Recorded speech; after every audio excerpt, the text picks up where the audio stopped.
everybody. Welcome back to the Oner, the podcast where we break down movies and give rankings all in one take. I'm Austin Archer, and I'm joined by my childhood next-door neighbor and lifelong best friend, Cramer, England. Yeah. We'll get better at that. We'll get better at that. This is the first. We finally got a title for our podcast. This is the first episode where we figured out what we want to be called. We have a name. Exciting. Yep. Also, I just have to say something. I have to say something before we start talking about the movies that we're talking about today. And I just have a question for you. Or no, it's really a statement. And I just wanted, this is something I was thinking about, and I just wanted to let you know this. Okay. Because I think that this is really true. And I just wanted to let you know that if you feel it, chase it. Chase it. Yeah. I just wanted you to know that. If you feel it, chase it. I felt like you should know that. We're talking about the Twister movies, the now Twister franchise of films, the Twister cinematic universe. Yep. Yeah, the cinematic universe. Yes. And I like when sequels just add an S on the end. So Twister and Twisters. So Alien and Aliens. And is this the most financially successful franchise of films based on a board game? Based on a board game? You know, Twister, the board game. Oh, nice. Yes. That took me a second. I should have got that sooner. You got Clue. You got Battleship. You got Twister and Twisters, which is just so many parties with teenagers playing Twister and Twisters. And it's exactly like the game, too. It's so crazy. It's way better than all the other ones. Yeah. I feel like that's the one thing missing from these movies is they need some like right-hand red. They need some right-hand red. They need some left foot blue. Yeah. They need some people playing Twister while getting sucked into an F5. Exactly. Dad's probably playing Twister right now, you know? He got sucked up in that F5. Sorry. Maybe that was. Do you want to give us a plot synopsis for Twister, our first film that we're going to be breaking down? Yes, Twister. Okay, I'm going to try and break this down as quickly as I can. Just giving an overview of the whole movie to try and just kind of give us an idea of what the movie is about. So the movie starts out and we've got a very young Joe who is played by Helen Hunt, but in this scene, I don't know who it is, just a young actress. There's a tornado coming, so they run into the storm shelter. The dad is trying to hold the door down, and he can't hold it any longer, and he gets sucked out into an F5 tornado. Oh, he's gone. He's gone. He's dead. Yeah. And then it jumps forward to the future, and it has a horrible, space shot that looks so dated. That was the worst thing I've ever seen. So bad. I couldn't believe it. The rest, everything else is great, but that shot, I was like, what the heck? That shot was wild. It was bad. And there's a group of weather people, and they're like, oh no, there's going to be a ton of storms here in Oklahoma. It's going to be crazy. And then we see Bill, played by Bill Paxton, and he's driving with his fiance. And they're going to go see Joe because she needs to sign her divorce papers. So Bill and Joe married. Yep, they were married. Yeah. Obviously, their marriage went on the rocks. He's going to get married to this lady, who I'll just call the fiance. So they show up. What her name is? I can't even remember what it is. I think it's like Melissa. I think it's Melissa. Cares? Yeah, it is a joke actually in the movie, which is really she calls funny. her like Mallory or something. Yeah. So they get to the place where Joe is, and Bill sees all his old friends. And they're like, oh, hey, Bill, you're back. He's like, no, I'm not back. And it's kind of like a running joke. Yeah, that's the runner through the whole film is, hey, you're back, and I'm not back. And I'm not back. I think it's funny to find out rewatching this movie that like John Wick ripped off a joke from Twister, because that's the whole thing in John Wick. Is people keep going, hey, John, it's great to have you back. And he goes, I'm not back. Yeah. And he got that from Twister. Yeah, he did. Yeah. So anyway, now we see Joe, who is played by Helen Hunt. And you see that she's still wearing her wedding ring, and she covers it up with another ring, which is pretty important. So anyway, she's still kind of like holding on to that marriage. She's not signed all the papers. She gives him the thing, and he's like, oh, you missed a page. And then it's like they're talking about that, but they have this conversation, and Joe's like, oh, I've got Dorothy. And he's like, oh, show me. And Dorothy is this device that kind of looks like the soda bins that we would get soda out of when we were kids. It sort of looks like a beer keg. It does. Yeah. But anyway, it's got all these instruments that study tornadoes from the inside. And so he's like, oh my goodness, this is amazing. And then the whole team's like, hey, we got to go. We got to run. So they run to this place, and they get there. Bill gets a flat tire, and they're talking, and then we see Jonas. And Jonas is someone who what is it? It says that he's in it for the money, not the science. Yeah, he's the corporate sellout. Jonas is he's the corporate sellout, played by Cary Elwes. Cary Elwes, yeah, who is great. He's a great versatile actor. He's a bad guy in this one. He's really good at. In the '90s, he was like our favorite, like smarmy. He was the dad on Liar Liar, and that's right, stepdad, and he's good at like playing that kind of smarmy foil to the main character. Yeah, but he's great. So he has stolen Dorothy's design. So Bill's like, "Hey, you stole Dorothy," and he's like, "Oh, what's your malfunction, man?" And so they get. I like when he calls him slime. When he goes, "You slime," I like that. I like, it's pretty great. Yeah. So then Bill is like all mad, and he goes up to Joe, and he's like, "I'll give you 1 day. I'll give you 1 day." So he's back. So then he's like, he's like the tornado whisperer or whatever, and he like looks at the weather, and he's like, "Okay, there's gonna be a tornado here." So they leave, and then Jonas follows him. So obviously he has no idea what he's doing because he's following Bill. So the first tornado shows up, and he tries to. So it's Bill and Joe, and they're in Joe's car, like her like Jeep thing, and he's like showing off. So he like somehow gets into a ditch, and he's like, "Oh, I can't get out of this ditch," and like the tornado's like chasing after them, and then they run into this like bridge, and like, "Oh, we got to get out. We can't get Dorothy ready," and they like hold on to the bridge, and the tornado lifts up her car, and it throws it into the road, but they're okay. And there are a lot of sequences in this movie where they are like in a tornado and completely unprotected, and they're hanging on to something. And I'm just like, where is like a big sheet of glass coming to just rip right through your skull? Like that nothing hits them, like nothing touches them while they're in. But it's just dirt, that's the part. They just get dirty. Joe and Bill have very thick plot armor in this movie. They do. Yes, very much so. But anyway, so they're like kind of mad, and they're like, let's see, where am I? So her car is, the first Dorothy. They have 4 Dorothys. So the first one's gone. And they're like, "Okay, well, we need to use your truck now, Bill." And he's got this awesome red Ram truck, which shows up later in a movie called Twisters, or at least kind of like a throwback to it. Anyway, so they're like, oh, they get his truck, and they go to the next tornado, which happens like pretty quickly after. And Bill's fiance is like, "Oh, I want to tag along. This will be fun." And they go to the tornado, and it's sisters. And there's 2 of them. There's actually 3 tornadoes in this one. And they're like all swirling around. They get stuck on this bridge. They're swirling around, and like they're like stuck in the middle, and it's all crazy. And this is when they see the cow, that really famous shot, which is still kind of famous today. Yeah. Like there's a cow, and then they're like, "Oh my gosh, there's cows." And they're like, "Oh, there's another cow." And it's like, "Oh, I think that's the same one." And which is actually really funny. Still, I think that I kind of like that scene. Yeah. And the tornadoes just kind of disappear, and Joe and Bill are like, "Oh my gosh, did you see that? That was amazing." And they're like so excited. And then the fiance is like, "Oh, I don't like this." And he's like, "Oh, I'm so sad." And then they're like, "Oh, I'm so sad." Yeah. And then they go, and they're like, "Oh, hey, we're close to your aunt's house, Joe. Let's go to your aunt's house." And she's like, "No." And then they're at her aunt's house, and the whole team loves the aunt. The aunt. She cooks really, really well. She slaughters her own cows, or I mean, I don't know if that's a joke or if that's real, but anyway, she has a ton of food. They eat there. They share some great stories, and they're like, talk about how Bill was, he was the extreme. He's the extreme. Which we have to mention Philip Seymour Hoffman, who is amazing in this movie, playing really what, he played this character a few times, which is kind of like the slob, but he's always entertaining, and he does a great job. He's it's the character that Jack Black would have played. Exactly. It's the Jack Black character. And Phil Hoffman did this a couple times in his career where he was like, "Just so you know, I'm just as good of a Jack Black as Jack Black is.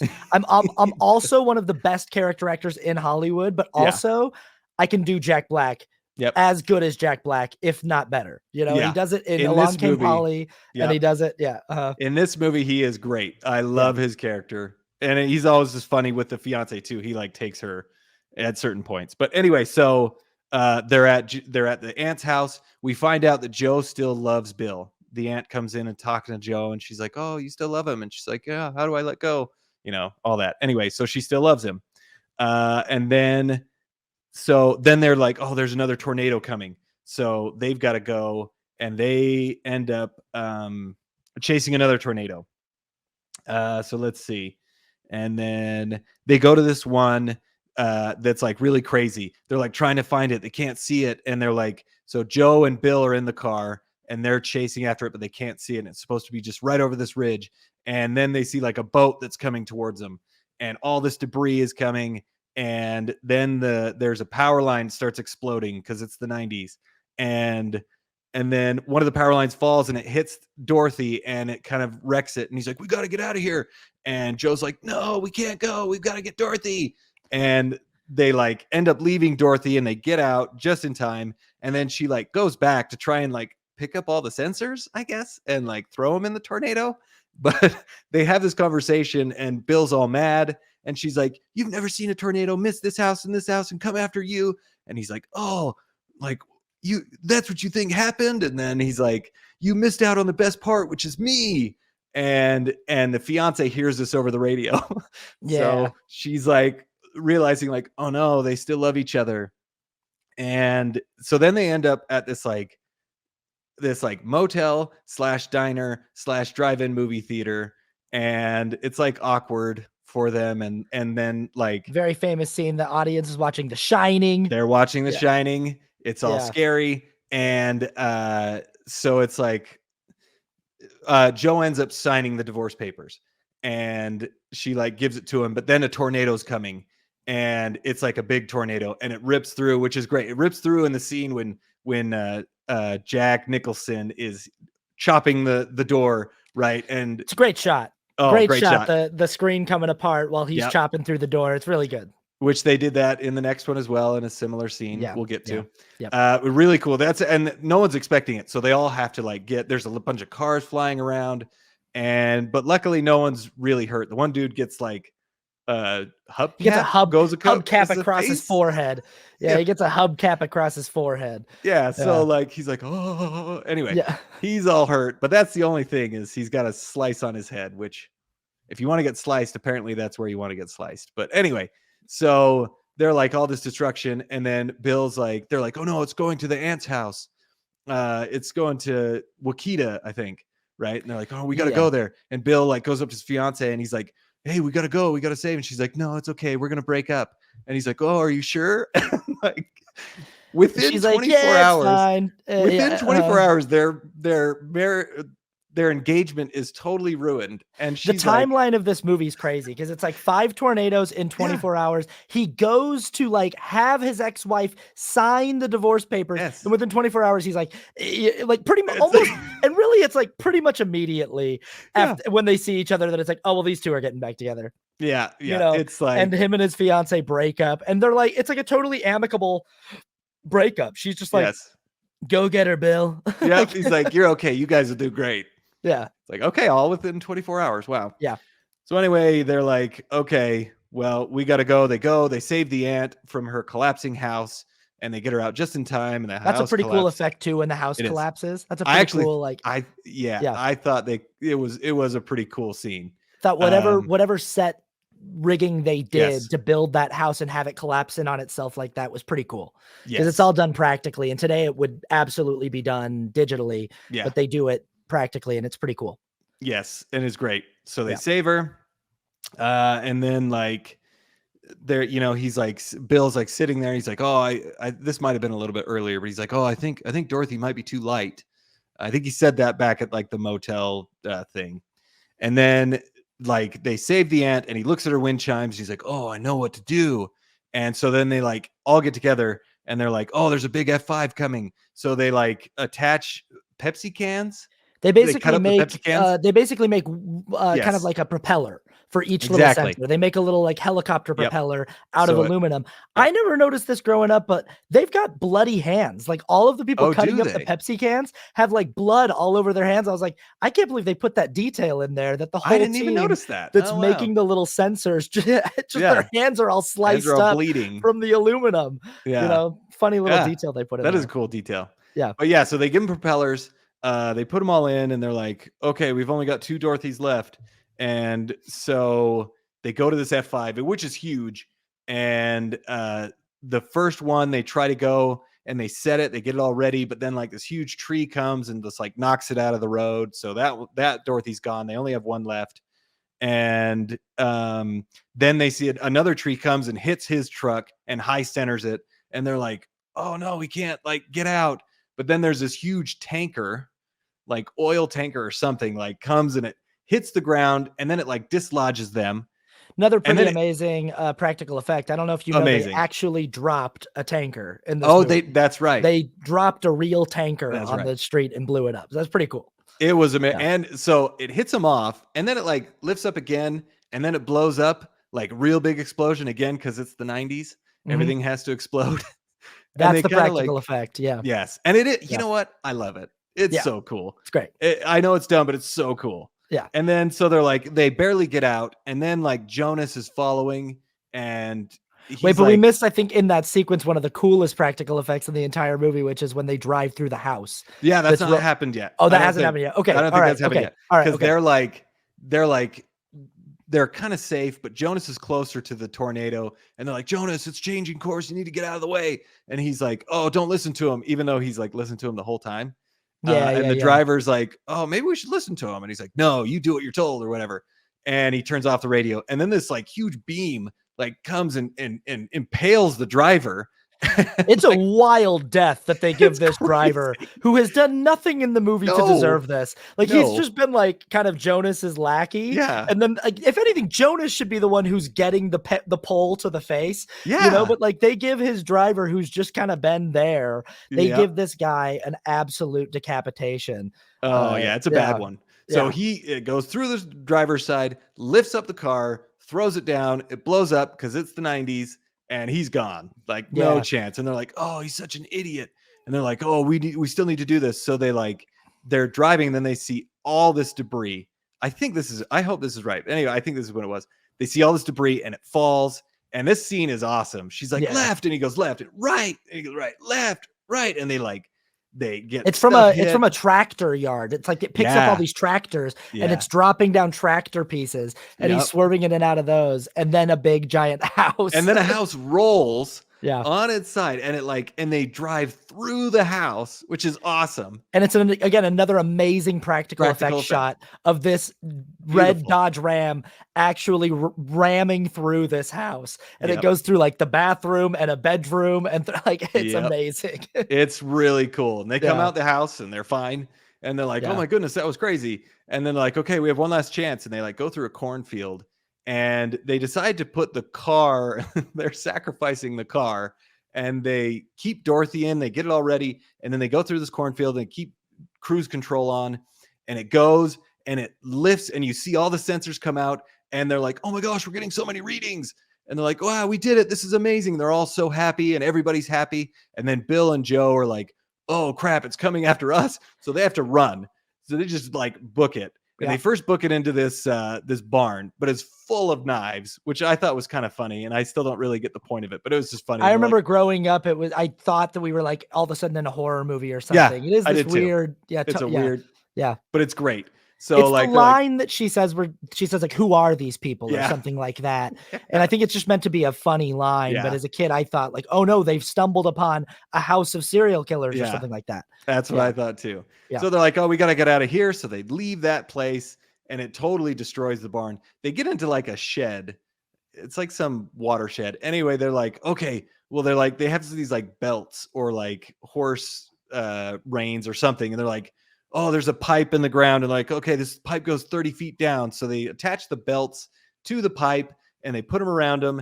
And then the F5 comes and it just pulls everything, it pulls them up, and they're just like hanging there swinging. And there's a little tornado within the bigger tornado, which is really cool looking.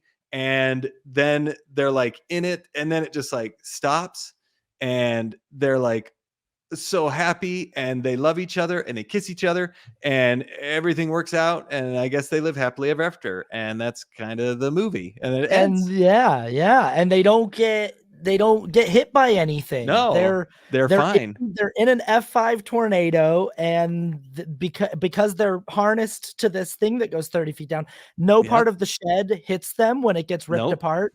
No flying debris or it's so funny because it's like everywhere they go, there are like giant, houses being ripped apart, and it's like, this thing wouldn't like pull Bill's pants off at least, like like something. He's got a belt around his, holding him in, and he's got his belt holding his pants on. So you think this would like rip his skin off of his body or like tear his torso in half? But sorry, the only weakness to a tornado, I guess, is belts. Yeah. So, tornadoes are impervious to belts. Yeah. All in all, a very fun 90s disaster movie in the era of like Volcano and Dante's Peak and Deep Impact and Armageddon. And this was a nice addition to that kind of like 90s canon of disaster film. Yes. And it's pretty well executed from a technical standpoint. I think the CGI is mostly pretty well used. And it looks, tornadoes, I'm not a special effects guy, visual effects guy, but they made them look really good. It's pretty easy to make it look, destructive. So they did a great job for the time period. They used it well. They used all the visual effects really, really well. The tornadoes, I always felt like they were real. And the only thing that didn't look real is that first outer space shot, which looks so weird. If I could give them because it's very jarring when it goes like it shows you this weather satellite in space, and the satellite looks awful, but what looks even worse is the image of Earth in the background, and Earth looks like a Sega Genesis game. Like it's like it is so bad and washed out. But then they do this thing where they move it, so it is supposed to be like the realistic image, but then you come out of a screen and you're looking at a digital image of Earth at a weather station, like a meteorology station. And I think that you can give them a pass for that bad effect by saying what we were actually looking at is this digital rendering at this weather station. But I think that what the movie logic wants it to be is the real image from space that morphs into the digital image, but it's all just it's like Sega Dreamcast really level graphics. It's really bad. That's a good it was bad, but anyway, everything else looked great. And this movie moves so fast.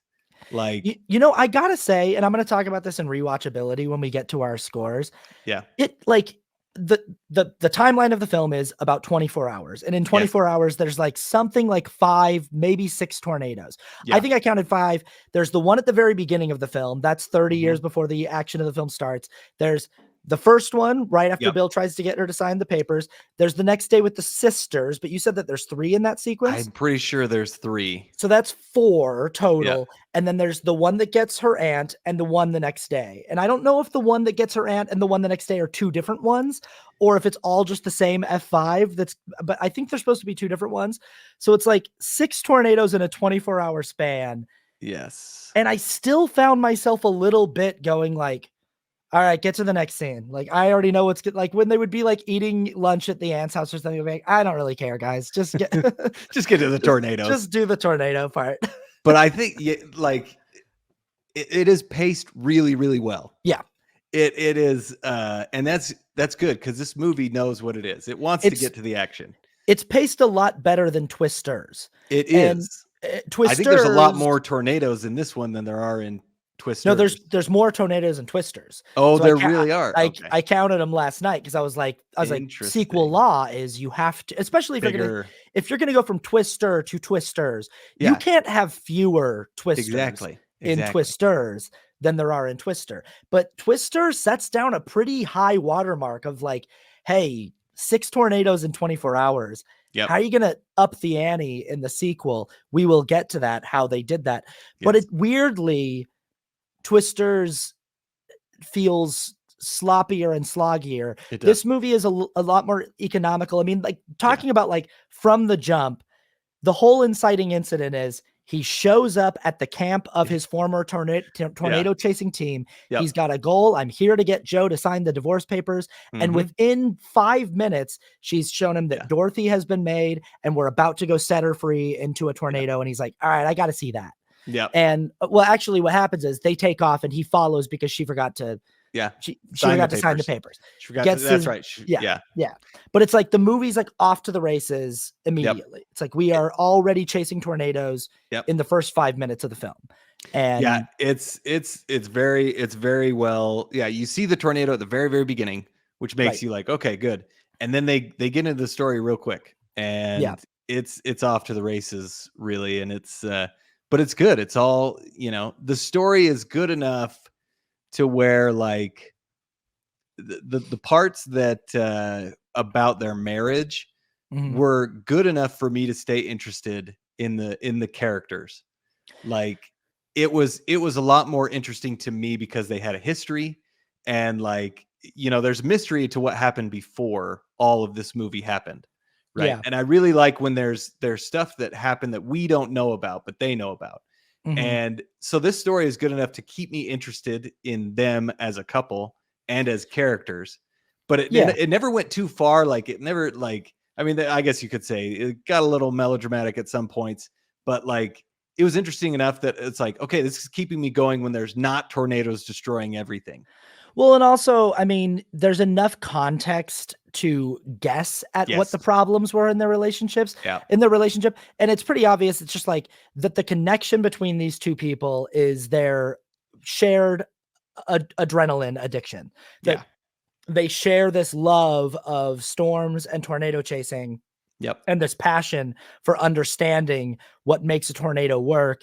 And they also share this passion. Like the reason why Bill is called the Extreme is he and Joe are kind of crazy in the same way. But that shared kind of psychosis or that shared adrenaline addiction might do a lot to inject their relationship full of passion. But it also might mean that outside of that, they have a hard time. I mean, they could clash hard too, because they're both very, very strong type A personalities. And you can get that in the film. What I don't think that the screenplay necessarily earns is something that shows how it's not just going to happen again to them. Like the movie goes like, and they're back together because they went and chased some tornadoes together and they remembered they got like high again. They love each other. Essentially they got high again and they got like turned on because that's what happens to these two when they get stoked about a tornado. But the movie doesn't really do enough to say like why this time around for Bill and Joe is going to be different than the last. If anything, they just seem like they're right back into their old pattern of like fighting constantly and bickering constantly. But the movie's like, but they love each other. And it's like, okay, but they separated for a reason, right? Like there was a reason why they broke up. And I don't really see the screenplay resolve that. It does, but it's fine. Again, it's Twister. I'm not here to figure out to watch a movie about two people fixing their relationship. I'm here to watch them drive a Dodge Ram through a house. Exactly. And they do that. And it delivers. And it cool. delivers. Yeah. And I think I really like how they do that last stunt of them belted to the poles. Yes. I don't know if you know that they built a Inception-like set that rotated. Oh, they did. Yeah. So they had a set that the floor rotated 360 degrees. Very cool. Had Bill Paxton and Helen Hunt tied to this pole, and they just basically filmed them slowly turning upside down on the set, and then they blew a giant fan in their faces.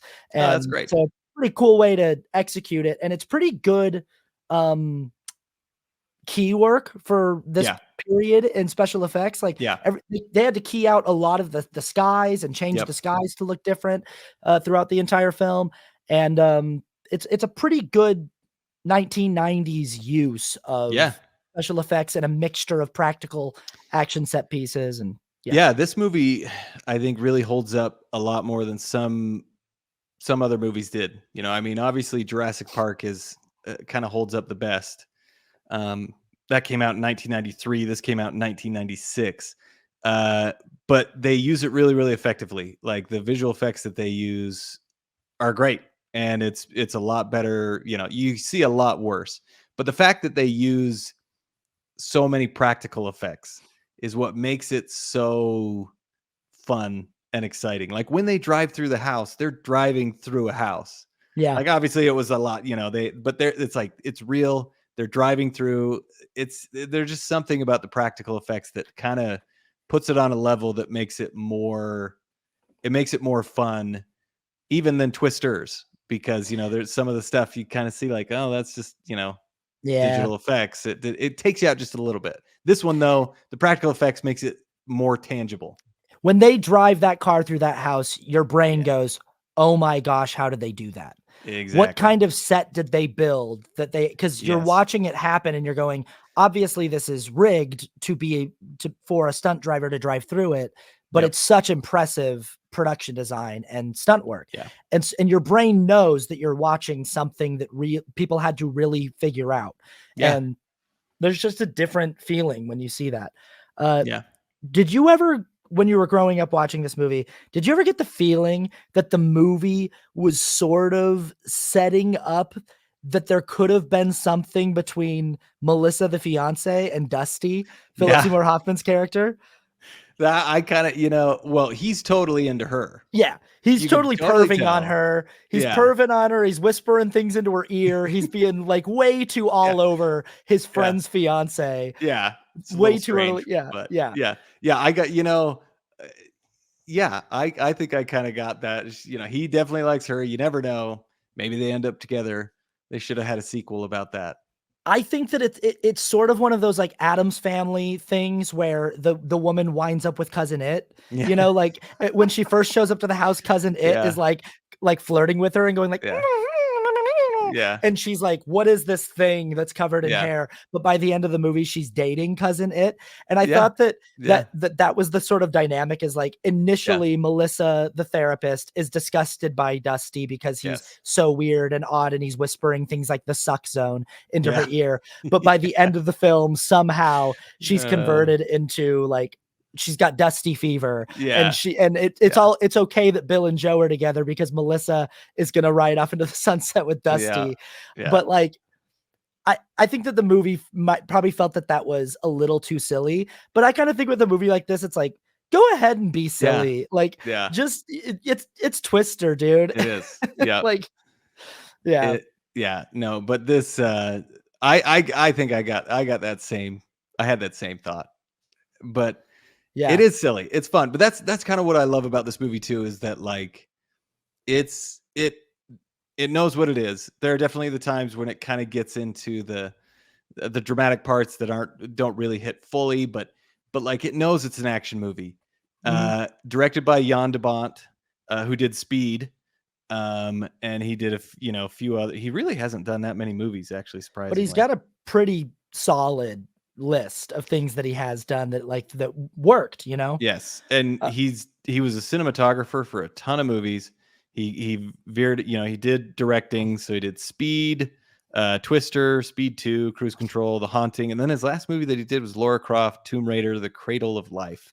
Boo. So he hasn't done much since then, but I mean, Speed and Twister, just two movies that are like it's weird that he didn't get kind of like that that his career sort of fizzled out. Because it almost feels like Lara Croft is something that he was like given as like okay, hey, here, we'll let you try another one. Not something that he sought out and was like, I would like to direct a Lara Croft movie. And maybe, it seems like the director of Speed and Twister should have earned the right to pick what projects he wants to work on and not have to like go with whatever studios will allow him to do. I think from what I heard, he did The Haunting, which was not a good movie. But when I was in film school, some of the producers on that movie were my teachers, and he apparently lost it on that movie. And like, they tried to get him help from like Steven Spielberg, and he was like, no, I don't want the help. And anyway, I don't know if that really was the case, but he might have could be. Anyway, but back to the movies. Yeah. Hollywood is a stressful industry. There's one other thing I want to say about Twister before we move on to Twisters. Okay. And it's a thing that shows up in Twisters as well. And it's just one of these aspects of the movie that I never fully understood. I think as a kid, I was more like, that's fine. It gives the movie some kind of weird component. And I still don't mind it as much in Twister as I do in Twisters. But it's the whole thing of like Bill Paxton having like a pseudo magical connection to storms. That Yes. he has some kind of he knows more than everybody else. Yeah, he has some mystical connection to the mind of a storm. Yeah. Somehow, the movie never feels the need to explain it to us. It just, there's a line about how Bill and it feels like if any character that would make sense for it would be Helen Hunt's character, because as a child, her father was killed by one of these things.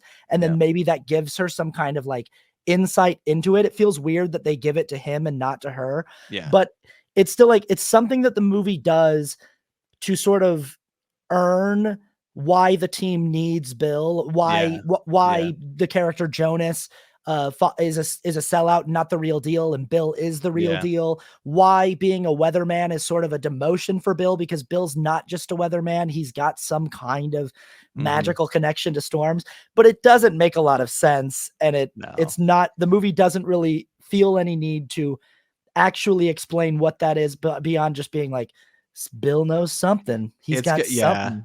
It's kind of the trope, it's kind of become a trope. This one character knows more than everybody else, and like nobody really knows how. And obviously it showed up in Twisters. And when they use it in Twisters, we're going to talk about Twisters, but my major problem with Twisters is just that the people who wrote it went, everything that happens in Twister will happen in our movie, just a little different. But we're just going to follow the beat sheet of the first movie. Pretty much. We're just going to go, but this time it's like this. And a little bit different. Down to having a character who has some kind of mystical connection to storms. And it's like, you don't need to do that. No. You don't but maybe we should get into Twisters. Okay. One thing, let's see. So, first of all, I love Bill Paxton and Helen Hunt in Twister. For some reason, they work really, really well together. Yeah. And great chemistry. Yeah. Did you work with Helen Hunt on a movie? I did. I was in The Night Clerk with Helen Hunt. Yeah. That's right. How was it working with her? She's one of the only people on that movie that I never had any scenes with. So I got to work with Ana de Armas and Ty Sheridan and John Leguizamo. But the only interaction we ever had is one day she was in my trailer because we were sharing a trailer, and she was wrapping up and like putting her stuff away, and I walked into the trailer thinking no one was in there, and it was Helen Hunt in there, and she goes, "Oh, I'm so sorry." She's like, "I'm so sorry, I'm just leaving." And I was like, no, I think maybe I'm in the wrong trailer. And she's like, nope, I'm leaving, I'm packing my stuff up, this is yours now. And I was like, okay, Helen Hunt, all right. Like she just like walked by. I was like, hello. Hello. Like, hi. So you just said hi to her, or you just kind of had like just said passing. Hello, and it was just we shared a trailer, and we bumped into each other while exchanging trailers. Right. Okay.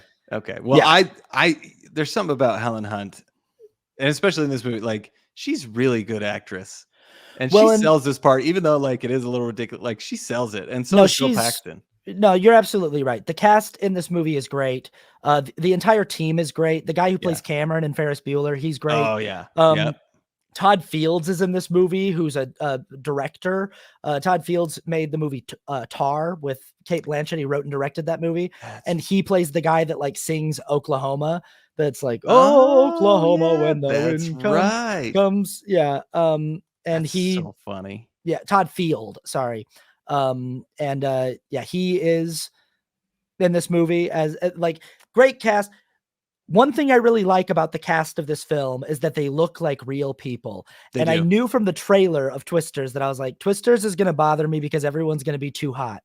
And then everyone in the movie I just was like, yeah, everybody in this movie's too hot. Yeah. And the people it's not that Bill Paxton and Helen Hunt aren't good looking. It's just that they look, I feel like people in movies when we were growing up looked more like regular people. Yeah. And everybody in movies these days is just the hottest person you've ever seen. Yeah.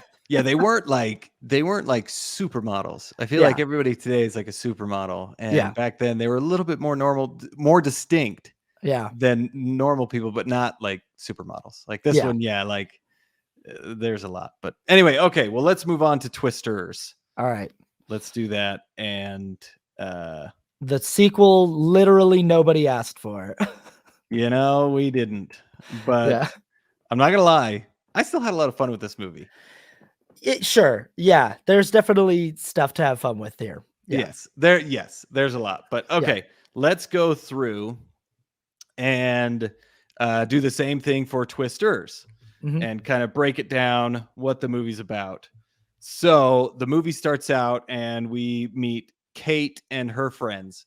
And Kate is also a tornado whisperer. And she's, it's kind of like the beginning of Twister. I mean, everybody's like, oh, where do we go, Kate? And she's like, oh, we got to go here. And they're using Dorothy still, and Dorothy's Yeah. got the propellers, and there's all these instant visual references to movie Yep. one. And It was a little weird though. They're like, I didn't really get this. They had video cameras, but they had like, are they on YouTube? Like, it just was weird. I guess they're on YouTube, but they're using weird cameras for YouTube. So it was like small her digital boyfriend. cameras. They're doing this found footage thing almost where her boyfriend is filming stuff, but it's like not clear what he's filming for. Is he filming for his own personal research? Is it just his personal camera? Are they vlogging? It doesn't really say. We meet a character in this movie who's a YouTuber, but it doesn't really specify what her and her friends are filming for. No, it's like, it's kind of weird. That kind of took me out of it a little bit, but they're like, whatever, I guess. So yeah. But can I ask you a question? Did you know immediately when it showed this boyfriend at the beginning of the movie that this guy was about to die? He was dead. First shot it showed him, I was like, oh, that guy's dead. It's like that guy's.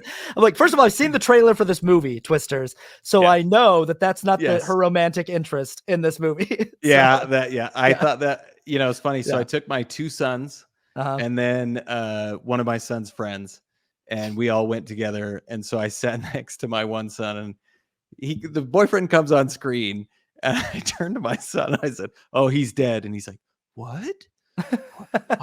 What do you mean? And he's like, never mind. Just watch. He's going to die. And he's going to die in like 5 minutes. And so like the rest of the movie, my son was like, is this guy going to die?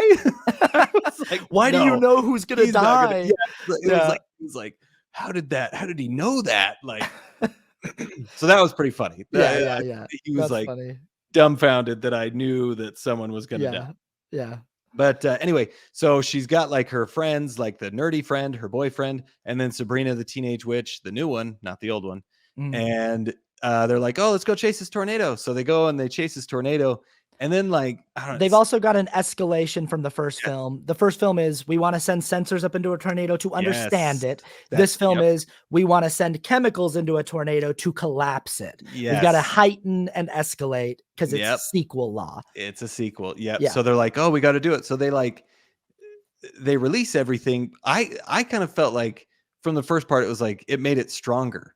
Like it seemed like that. That's what I thought. That's what I thought it was going to be about. But anyway, they don't really get into it. But they release the stuff and it does not work. And everybody all of a sudden is like, oh no, crap, it's worse. So we got to run. So they like run under this bridge. Well, they try to run to the bridge. The nerdy kid gets taken out first. He's gone. He's out. And he was our one character that looked like a real person. Yeah. I was like, hey, we got one kid here who's like, looks like a normal guy. They're like, nah, he's dead. He's dead first. No normal looking people. We only want the supermodels. Yeah. And so like, he's gone immediately. And then they're like, oh my gosh. So they like run. And then they're like going up this embankment to get to the bridge part. And like to get to safety or whatever. This is a weird part where she goes, overpasses are the worst places in a tornado. And then they just run right for it. But I guess there's nowhere else for them to go. But it's a very like unnatural line of dialogue too. It's just like, it was weird. The screenwriter wanted to be like, just so everyone knows in the audience, we're aware that overpasses are not a safe bet. It's just that they don't have anywhere else to go. Exactly. So they're like, they get to as they're climbing up, the tornado sucks away Sabrina the Teenage Witch, and she's like, ah, and then the boyfriend's like, come here, and he kind of like gets on top of Kate, and he's like trying to save her, but then he gets sucked out, and he dies, and then she's like, no, and then the tornado's over, and so instead of just one dad dying, it's three friends who have died. And escalation. Yeah, escalation. I don't know if three best friends is worse than one dad. One dad could still argue. I think one dad trumps the three best friends, but whatever. Yeah, but the movie's saying we'll see your one dead body in your prologue and raise you 3 best friends. Exactly. Yeah. So then he's like, it's like a few years later, it's 5 years later actually, and she's working in New York at I think it's the same weather place that was in the last movie. It looks like it. It looks like it is. So she's working there. She still is like the tornado whisperer. And they're like, hey, Kate, what's the storm going to do? And she's like, oh, it's going to do this. And like, oh, wow, you're amazing. And then she's like, I don't know. She's there. And we find out in this sequence that I guess it's called EF5. Is that what you're going to say? That's what I was going to say. Yes, that's what I was going to like. Yeah. This random lady's like, hey, kids on a school bus tour or whatever. She's like, it's an EF5. And it's like how destructive they are. And it's like, oh, thank you for that. Do you feel like that was like a way for the screenwriters to be like, just so everyone knows, it's EF? Yeah. Like, it's like, hey, we got to correct it, which I'm like, okay, whatever. And I don't know if the first movie like made an error or if I don't know if people in the 90s were saying F1 through F5 and now they're saying EF, but it also could be because it's the way it reads when you see it spelled out is EF with no periods. And it could just be read F, EF, F. Yeah. But F5. I don't know. Yeah. Yeah. I don't know either. I guess it's not a big deal, but this movie has to distinguish itself from Twister. EF. So it's EF. Okay. Exactly. Yeah. So one person we've left out from the beginning is Javi, and he was the one that stayed back. And Anthony Ramos. Yes, Anthony Ramos, who's great. I really like him. He's a great actor. Yeah. It's very likable. Yeah. So he's like, he stayed back. He was with that group of friends, but he stayed back because he like monitors everything. So he saw his friends die too. But anyway, it's 5 years later. He comes back and he's like, hey, I've got this opportunity. We're going to scan the tornadoes and it's going to be amazing. We're going to get so much more research done. We're going to learn so much more about them. Yeah. So. And it's one of the sequel, Can't Do It Without You. Exactly. There's no one else in the world. There's no one else in the game. Exactly. Like, you're the only person that can do this. Yeah. And so she's like, no, I've given that up. And she says no. She refuses the call, right? So she goes back. She goes back to her apartment, and then she like has this dream about her boyfriend, and he's like in bed with her, and then she wakes up and he's not there. Which I thought, why would that motivate her to say yes? Because in the next scene, she's like, hey, Javi, I'm going to do it. And I'm like, that's weird. Did you feel weird with that scene? I don't know. This movie is so heavy-handed with stuff like in this early sequence, she gets a call that just says home on it, and she like declines the call, and it's like she's turning her back on her past. She can't answer calls from home because she's traumatized from the prologue. That's a little weird. That's a good point. Yeah, I'm glad you brought that up. This, Yeah. This is a much less subtle screenplay than the first one, and it's also a much more ham-fisted screenplay because they're trying to just follow beats of a different screen. Yeah. Anyway. Yeah, it's kind of weird, but anyway, she's like, "Hey, I'm gonna do it," and he's like, "Oh, great!" So he like takes her to meet the team, and they're in Oklahoma again, and they go to this like gas station, and she's like a part of like the Jonas team, like the one that's in it for the money rather than the science. Yep. But Javi's kind of in that middle zone where you don't really know what's going on. But then we're introduced to new Superman, David Cronsweet. Is that how you say his name? I don't really know exactly how you say his name. Oh, that guy. Yeah. I don't know. Yeah. Is that who that is? Yeah. He's the new Superman? He's the new Superman. What a weenie little role for him to play in this movie, and he's about to be Superman. Oh my goodness. David Cornsweet, I think. Yeah. I apologize if I'm and he's basically Jonas in this movie. He's basically Jonas. Yeah. He's kind of like, oh, why are we bringing on this girl? She doesn't even know anything. Like, you can tell he doesn't like Kate. So, but they have all this money, they have all this equipment, and then we meet Tyler and his crew, which is more like Bill and all the misfits, right? So Tyler's got a red truck that looks exactly like Bill's, and he's coming in. Feel it, chase it, baby. Yeah. And they're all about like YouTube and doing crazy stuff, and like, and he's the sexiest boy in the entire American South. He looks so good in a white t-shirt, and he does. Yeah. He is so good looking, but he's a regular guy. Yeah. He's a regular supermodel. Which Glenn Powell, I gotta say, I don't know what it is about him, but I just like him.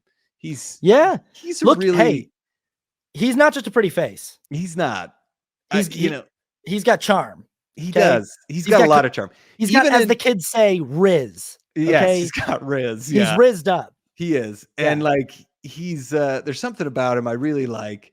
And even when he was in Top Gun, like Yeah. Maverick, where he's playing the jerk, like I don't know if I totally believed him in that role because I felt like I liked him. Yeah. But I So, think it's one of those villain roles where you can like the guy. yeah, Like you yeah, can kind he of ends like up Val well. Kilmer in the first one. You know, it's Exactly. like Well, he's being a punk, but also he's like, he's exactly. still a good guy. Yeah, which you is know? funny that Yeah. he's in 2 movies that are sequels that, are pretty much this, 2 anyway, he legacy played Val sequels. Kilmer in Yeah. he played Val he was like the new Val Kilmer. Yeah. And Yeah. in this one, he's like the new Bill, kind of. Yeah. Because But that's what we're he's doing these days is yeah, legacy sequels. So yeah. exactly. So anyway, but I like Glenn Powell, and I think Mhm. he was good in this movie. But anyway, so they're like, like Kate's like, oh, these guys are weird. He's an idiot and he doesn't know what he's doing. But then she like goes out and she like does her little tornado whispering. And then Tyler comes in and he's like, oh, I can whisper to tornadoes too. He's like, you're not the only one who understands tornadoes. Yeah. Exactly. Yeah. And like, so they're both like, oh yeah, you don't want to go to that one because that's a bad tornado. Yeah. But they both end up going to the tornado because that's the one that they were really, she tells them the wrong information, but they both end up going to that one anyway. So they go to a tornado, and everybody gets all set up, and Kate and Javi get set up, and they're like, she gets to the right spot, and then she's like, oh no, we gotta leave. It's not the right spot. And she like goes, and then they're like totally out of the path. And she gets nervous. Like she has her like, oh no, I'm too scared to do this. She weirdly has a trauma response the first time being back in a tornado after a tornado ate her 3 best friends in front of her. Weirdly, she like freezes up and she's like, actually, I don't want to do this again. Yeah. But that's the only hesitation she has for the rest Yeah. of the movie. She's like, okay, whatever. So they miss the tornado and he's like, whatever. Like he tells all the other people, he tells new Superman, like, oh, it's not a big deal. She just, it was just one thing. And so they go to like a motel and, like, it's the next day. And, she lies to Tyler again about where they're going to go. And then they go to the tornadoes, but they go to the same one again. And I'm sorry. Tyler gets to the tornado first.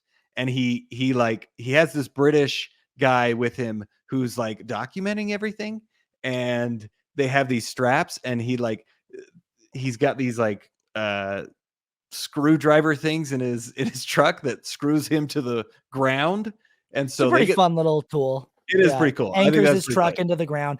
I don't know, again, plot armor thing where it's just like, cool. So you're bolting your truck into the ground. How does this prevent your truck from just getting like a telephone pole straight through the windshield? How does that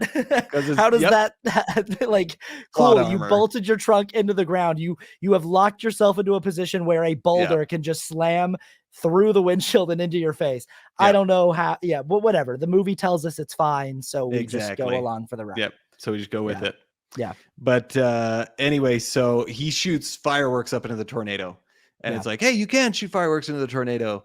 And so then anyway, it's the next day. She lies again to Tyler about where she's going to go, but they end up at the same tornado, and it's twins. It's twins again, So, and they're like, and this movie's Dusty goes, we got twins, twins. And by the way, this movie's Dusty is not a better Dusty. No, than Phil. He's just he is thinner he's and good fine, looking, but he's not as good. He's fine, but he mostly just yells. And he does. The original Dusty is the only Dusty that we care about in the Twister cinematic universe. Yeah. Yep. Yeah. He's our Dusty. Yeah. He's the one. Not my Dusty. Not my Dusty. Twisters, okay. Yeah, exactly. Yeah. So anyway, like they go to the same tornado. It's twins, and they're like chasing at both Tyler and Kate are chasing after it in their cars, and they're like, oh, which way? And they're like, oh, we both got to go right. But then Kate notices that like the wind shifts, so she's like, no, go left. So they go left. Tyler goes right. He's like all ready. He anchors in his truck. And then like right before the tornado gets to it, just disappears. And he's like, oh no, what happened? And then Kate went to the right one because the winds shifted. The wind shear. The wind Yeah. shear has changed. And Yep. she noticed the wind shear. This movie does have a lot like more like technobabble about Science like jargon. what and jargon about Yep. which some of it I actually kind of enjoy. I kind of enjoy that this movie gives us a little bit more of the science of like what makes a tornado possible and Right. what a tornado needs to sustain Yeah. itself. That But was a little better. also Yeah. a little bit, it felt like the screenwriters were just like, we did a lot of research and we want you to know that we Yeah. know. Yeah. We want you to Yeah. know that we read a Wikipedia page Yeah. about tornado science. Exactly. Yeah. Yep. So they like see anyway, so she goes, I think she gets a scanner set up, and they do get Mhm. some readings, but then it gets like blown away. And then the tornado goes into a town, and it kind of like destroys the town. And they're like, we got to go pick up the scanner. But Kate's like, no, we got to go to the town and we got to help the town out. So they go to the town. Javi's like, yeah, we got to go to the town. They go Also, there. the names of these scanners are Scarecrow, Tin Man, and Right. the Lion, and they purport to the wizard. Is this thing where the sequel is going since Yeah. the machine Dorothy. was Dorothy in the first movie? Exactly. And again, it's just like movie, you don't have to do that. You don't have to be like, remember we were doing a Wizard of Oz reference in the first Yeah. film because of tornadoes. So now Yeah. we do even more Wizard of Oz. The first one had one reference, We which have also more. I think that house that they drive through in the first one, by the way, might be a subtle Wizard of Oz reference It to probably was. I Well, think and it is. in the very beginning of the movie, they have the dog that looks exactly That looks like like Toto. Toto. So I think that there are but the Yeah. first movie I think is a little more subtle with its It is. references. It This is. movie's just going like, remember how the first movie talked about the Wizard Yeah. of Oz? We're doing it even more. And it's like, cool. All right, whatever. Yeah. Yeah. Yep. Yeah. Yep. So anyway, so they're at the town, and it's kind of like, it's obviously gotten destroyed. So they're like, Tyler and his team are there, and Kate's like, oh, they're trying to sell t-shirts. That's so bad. Like, why would you sell stuff to people who just had their houses destroyed? And she freaks out at Tyler and tells him that. And he's like, well, do you even know who you're working for? And she's like, oh, what? So, but then like she finds out that they're not like the selling of the t-shirts helps them fund like other disaster areas, and so they like hand out free they use a food. lot of the money that they make on their channel by selling merch. Yes. They use that money to help people who are affected Yes. by tornadoes. So it's like, Yeah. hey, they're good guys, So they like give her water, and Kate's like, oh, okay, you're doing good stuff. This section And of the film also has my favorite line in the movie that I laughed out loud at in the theater, and it's when she's in the car with Javi and she goes, "No, we gotta go to the town and help the people." And the very next scene, they're walking through the town, and Javi goes, "You were right back there about helping the people." It's that like, was it's like immediately he's like, that too. "You were right back there about helping the people." Yeah, like, okay. I noticed So that too. I was good. like, and I think they added that line in post because you don't see him say it. Yeah, And you I were was right like, back do you there. really think that you need him to say that? Like, Yeah, we why don't does he need that movie. No. But also, we'll talk about. I'm gonna talk about this later. But keep going. Anyway, yeah. So she's like, she looks up who she's working for, and it turns out that they're like, new Superman's uncle is like going in and like buying everybody's property after it's destroyed, and he's like, he's just trying to gain off of people's loss. So New Superman's uncle is Lex Luthor. Is it? No, I'm just saying Oh, that he's that's Lex Luthor. he's doing yes, he's doing a very Lex Luthorian thing by he's buying up land. Mhm. Yes, very true. Good catch. Yeah. So anyway, so he's like, she like finds it out, but then like, Tyler shows up to her motel room with pizza, and he's like, hey, I'm sorry, we had a fight. And she's like, no, it's okay. He's like, hey, let's go to a rodeo. And she's like, okay. So they go to a rodeo, and he's like, oh, this is the rodeo. She's like, oh, it's not my first rodeo. And like, I'm not a city girl. And so they like have this bonding moment, and then a tornado shows up, and everybody's like, oh no, we got to get out of here. So everybody kind of like, which this was a pretty fun scene. They're all scrambling. Everybody's trying to get out. And then they like run into the motel, and there's like a couple that's like, I'm going to leave you a bad review. Like, this is a weird place. And then they're like, they run in, and the front desk guy's like, I don't even know what to do here. And then they're like, we got to get out of here. It's a tornado. And the girl's like, oh, tornadoes never happen. But then like it rips the roof off. And so they're like, we got to run. and the couple run into their car and they drive away, but they get sucked up, so they die. Oh, they get And so killed. That couple yep, just, boy, yeah. yep, they're annoying millennials or whatever. Yeah. So they leave. So the others, like it's a mother and daughter that are in there as well, and then the clerk, the front desk guy, and they run into like a pool, and they get to one side, and the mother and daughter make it there, but the front desk guy's like gets blown back, and Tyler stays low, and he's trying to get to him. He's like, stay low, and the guy's like, no, I got it. So he stands up, and then he gets sucked into the tornado, and anyway, they all get safe because they stay low, and then like a car, and then This is the a weird tornado kind thing of goes too, away. where like Kate tells them to get in the pool, and in the pool there's like this little carved out alcove where they can Yeah, hide, but it's like she couldn't see that from above, so I don't know how she knew that. She's just like, get in the pool, and if that thing hadn't been there, they would have died for yeah. sure in the Well, and pool. what it looked like Yeah. the pool equipment, like how Yeah, it was it like was weird, but there's whatever. like a little like carved out but again, Yeah, this is the screen this is the problem with the screenplay of this movie is it's just copying beats from the first movie. So yeah, this whole rodeo scene is copying the scene of being at the drive-in movie theater, even though yeah. we go to a movie theater later in this movie. Yes, But yes. that's what this sequence This is. is And yes in that sequence, they have to take shelter in the first movie. They have to take shelter in under. like a car mechanic, like under like a little garage, but it's uncovered, and they Yeah, just have to kind of get into like a dugout yeah, concrete thing. And that's what the pool is. The pool is the same thing of like, it doesn't have a roof, but as long as we're down deep, we have a chance of being out of the path of the thing. But it's yes, like the movie makes it a pool instead. And it just yeah. like, It it's just is. trying to Yeah, force in these beats from the first film right, instead of just making its own beats. right. And yeah. Yep. So anyway, they make it out of there, and you know, so anyway, it's like after the tornado, and then Kate confronts Javi, and she's like, "Oh, you're working for a jerk," and he's like, he says something about like, "Oh, well, at least I didn't kill my friends, like kill our friends or something." Well, she says, you don't know anything about loss or something like that. And he goes, I Oh don't yeah, know that's anything right. about loss. And he goes, what about That's having right. my 3 best friends killed? And Kind of blaming it on her though, yeah, almost like he kind of like passes the blame to her, and which he realizes is a low blow. But yeah. anyway, she's like, "Oh," she goes and she leaves. She goes to her mom's house, and she's like, "Hi, Mom. I haven't talked to you in 5 years, but I'm home." And her mom's like, "Oh, I'm happy you're here," and then just like leaves her.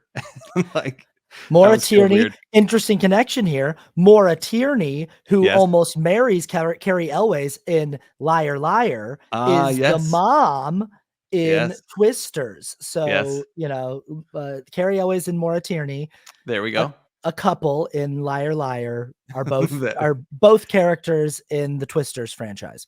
nice. Love Yeah. that connection. I'm sure Yeah. that was intentional.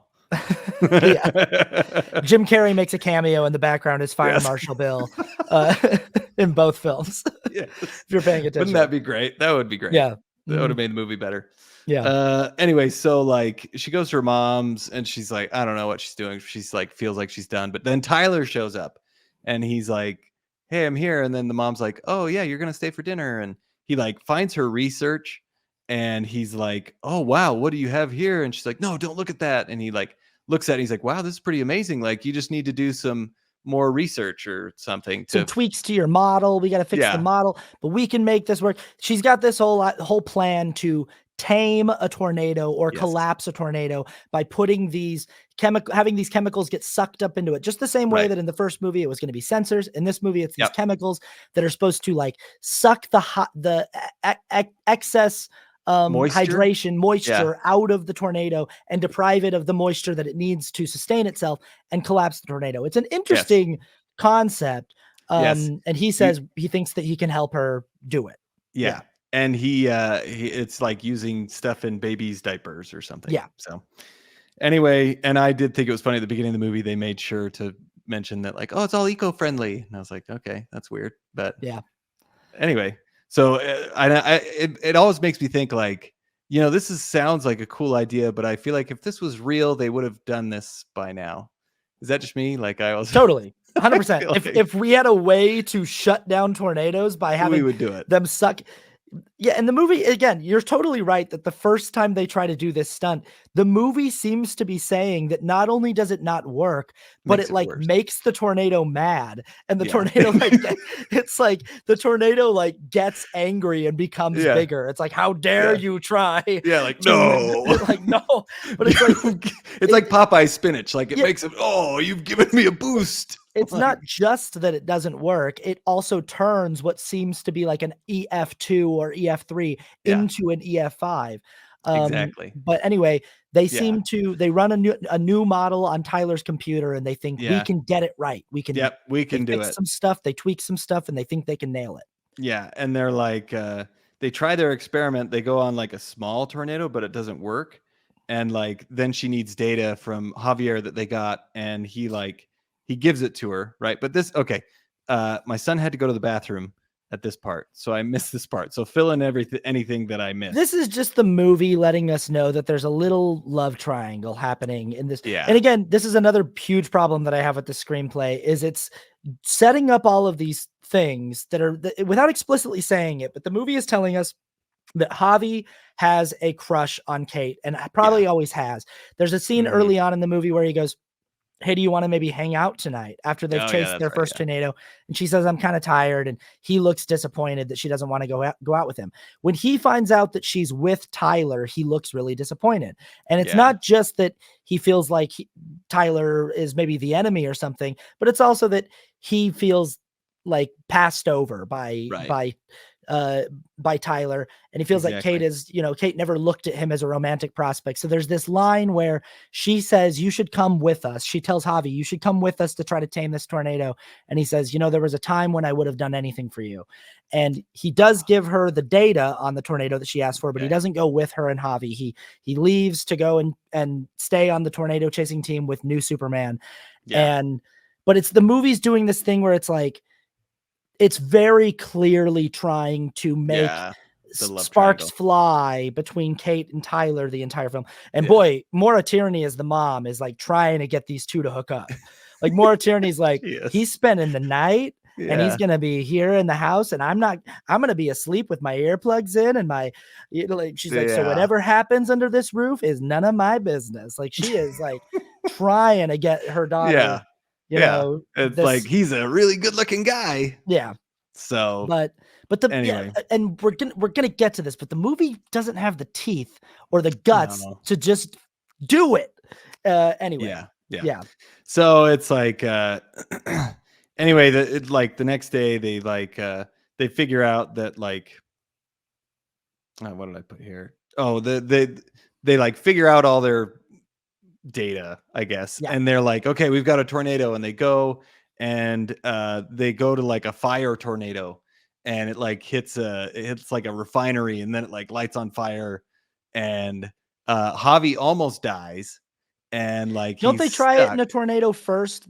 One tornado first, and it doesn't work, like a Ye- tamer one, Yeah, or they did. Yeah, that's what they did. They tried it, and then but that was like when they needed their data. That's when they got their data, right? They tried maybe, it up yeah, they tried it on like a smaller one and it didn't really work. And they're like, oh, we need the data. And then they got it and yeah. they figured like, oh, Okay, this will work. they get a new trailer, they get more of the chemical stuff. Exactly. Yeah, Yeah. they're Yeah. gonna do these things to offset different things of Exactly. the atmospheric pressure or whatever. Change I Yeah. don't know. Yeah, Yeah. bunch of jargon. Yeah. So they go to like this fire tornado. Javi almost dies, but he somehow gets out, like just escapes barely. And they're happy, and then he's like, oh no, it's going to another town, like Javi's like, we need to go save the town, and new Superman's like, no, we need to get the tornado so we can make money or whatever. And then he's like, okay, fine. And new Superman gets out of the car and he's like, I'm gonna set up the sensor. And when he gets out of the car, he leaves him there. Javi leaves him there and just like leaves him in the dust, which I thought, like, did he just die? Like, because he's in the path of the tornado. Oh, 100%. 100%. Like, Last night, the person I went and saw the movie with, we literally both were like, so he just murdered that guy. Like, he that's just what I full on thought killed that. too. And it's also like, again, screenplay. new Superman is Jonas in this movie. Yeah. So it's totally okay for you to kill him. It's totally okay for him to die, but he needs to die because of his own hubris. So there needs to be something like he and Javi get in a fight. He takes over the car and he drops Javi off on the outside of this town. And Javi goes in on foot to the town, and that guy drives back to the tornado, gets sucked in. That makes sense. He needs to die because of his own ego. He can't die because Javi kills him, because Javi gets him out of the car and then murders him. But then the movie doesn't show him dying, because it's like, if we show him dying, then one of our main characters just murdered him. And it's like, but whether you show it or not, the implication is there that he left him on the road in the path of the tornado. So how does that guy not die? Like, how does that? I was like, did he just like, he's probably dead. So anyway, and even if he's not dead, like what Javi did as a character is still like at least attempted murder, or shows that he doesn't care if the guy dies. When Jonas dies in the first movie, even though Bill and Joe don't like Jonas, they're still trying to save him. They're trying to save him. They don't want him to die. Javi leaves this guy on the road, like, bud, sorry, dude. You've been a jerk the entire movie. I don't like just like straight up just leaves this guy to die on the road. And the movie does not. We never see him ever again. No, he's That's done. The end of that character. He like gets mud sprayed on him, and he's like, "Oh man!" And then most likely he died. So, and if he doesn't, at the very least, Javi did not care whether he lived or died. Yes. Yeah. So the tornado's headed to this town. So they're like, Tyler and Kate are like, "Oh, we got to help the town." And they get everybody, like, they try to get everybody to a central location, tell them to get to like a theater. So they start getting everybody into a theater. And then, but let's be honest, they only go into a movie theater because there was a movie screen in the first movie. That's the only reason why we're going into a movie theater. And this movie's playing Frankenstein. Yeah. So not. So and and the screen's getting ripped apart while he's saying it's alive. Yeah. And we're doing a similar thing where it's like the most popular part of the movie. And and it's a cool effect. It's kind of fun. Tyler hanging on to this member of his team while she's getting sucked out of the movie theater. It's kind of a fun shot. It is. Yeah. But before all that, he's like, they're getting people in, and then they have they're like, Kate and Tyler are in the middle of the street, and then getting everybody, and then the water tower falls, and it which I thought could have been so much cooler. Yeah, it was a cool scene, but I was like, this could have been so much cooler. Like, it was pretty anticlimactic. The water tower falls, and very little water came out of it. Yes. And I was like, oh, you could have had this. Could have been, could have been really cool. Of water coming out of this thing. But it kind of falls, and then it pins Tyler down. Yeah. And she's like, oh, we need to get you up. And then they can't really save him. He's like, go save yourself or whatever. And then Javi shows up, and he's like, oh, you need leverage. And they get him out. Which is a reference to the beginning of the movie. Yes. There's a scene in the beginning of the movie where her boyfriend uses leverage to fix the thing. Yeah. Which Javi seems to know, even though he wasn't there. Whatever, who cares? Either way, it was fine though. It worked. The movie's trying to do something. It's trying to have some kind of mirroring moment. Yeah, right. So they all get into the theater, and they're trying to keep everybody safe. But then Kate's like, "Oh no, I gotta go stop this tornado." So she leaves and gets in the truck, and Tyler can't really walk, and they see her leave, but they're like, "Oh, we've just got to let her go because we can't do anything about it." So they stay and try and help all the people in the theater. Well, Kate goes to the tornado, and the theater starts breaking up. The roof gets ripped off, and everybody's holding on. And like you said, Tyler's holding on to his friend who has dreadlocks, and she's like, "No, don't let go." And he's like, "Oh, I'll never let go." He doesn't say I'll never let go, but he's holding on to her, and it's ripping the screen apart, and it's trying to take her. Well, Kate goes into she gets into the tornado, and she mounts her car, but it's really destructive. But she gets it all and gets all the baby diapers into the tornado, and the tornado dissipates, and then the friend kind of falls down, and everyone is saved, and they're like, yay, and they're all happy and excited. And then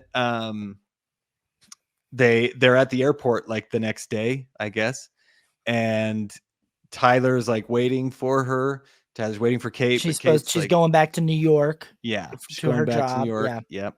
And he's like, oh, like, why, are you going to come back? And she's like, oh, I don't know. And he's like, well, are you lying? And she's like, well, I don't know. You have to find out. And She says, if you feel it, chase it. yes, Yeah. that's right. Uh-huh. And then he gets in his car, and the guy, I forget that guy's name, but he's like a comedian who Paul is really Scheer. funny. Paul Scheer, thank you. Paul Scheer shows up and has a funny he's little like, cameo. you got to move your car, man. And Yeah. he's like, okay. So he gets in the car, but then he decides, you know what? I feel it, so I got to chase it. So he anchors his car into the the pavement of the airport drop off. Yeah. He puts the screws into serious property damage that he's going to be fined for. Yes. He drills into the asphalt. That's pretty rough, man. Yeah. Then he so goes does that, into the airport to do a end of the movie airport kiss. But they don't even kiss. And they don't kiss. No, they don't kiss. They don't kiss. He's like, hey, well, they're like, oh, all planes are delayed. So, go away. And she's like, oh, okay, let's go chase some more tornadoes.